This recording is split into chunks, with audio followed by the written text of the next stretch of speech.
меншікке кетті. Жаңа больничный ашылатын диагноз қойылады, сосын временная нетрудоспособность, плюсикті асасында. Мына жерде жұмыс орындары шығады, сұрап аласыз, осындай ма деп анықтап аласыз. Егер ондай болмаса, ескісімен қалып кетеді, плюсикті қойсаңыздар, мына жерден жұмыс орнын толық жазамыз и сохранить етеміз. Сосын острое заболевание всегда таңдаймыз. Мына жерде освобождение от работы күн. Бірінші 3 күн ашылады, 3 күнге ашамыз и сохранить басамыз. И диагнозын қойсаңыздар, бірінші диагнозын предварительный қойсаңыздар болды.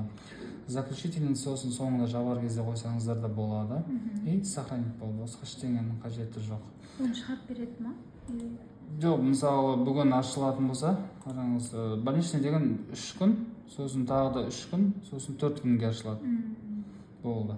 Одан кейін сразу 10 күнге ашамыз. 20 күнге дейін ешкім ештеңе демейді, ашылуға болады. 20 күннен асса, уже жаңа ВКК бар ғой, сондай жасалып, не себеппен 20 күннен асып жатқан больничныйын, соны жазу керек. Ол болуы мүмкін, мысалы, острый периодтан әлі біткен жоқ, ауруы и лечениесін алып жатыр, солай болуы мүмкін. Ал егер сондай мен жазуым үшін, жаңа мысалы остеохондроз болсын, өзінің жаңа ауруы бойынша узкий специалистке жіберуім керек.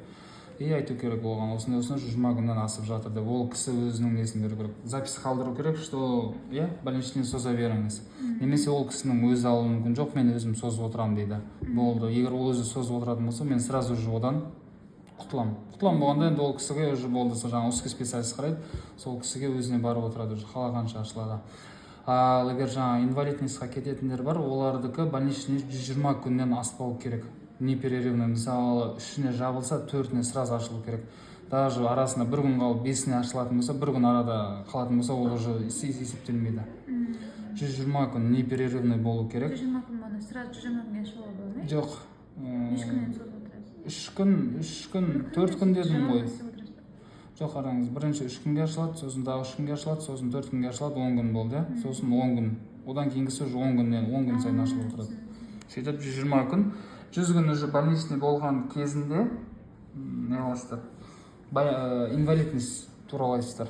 Инвалидностьқа кетеді жол пациент. 100 күннен асқан пациент. Сонда обычно уже 40 күн, 60 күннен асқаннан кейін уже примерно узкий специалистпен ақылдасып, уже жайлап не қылу керек болады. Узкий специалисттер басқа қосымшаларды өткізіп, в общем, документтерін дайындай беру керек болады. Потому что оның документтерін дайындап ұзақ уақыт алады. Инвалидность жасалған.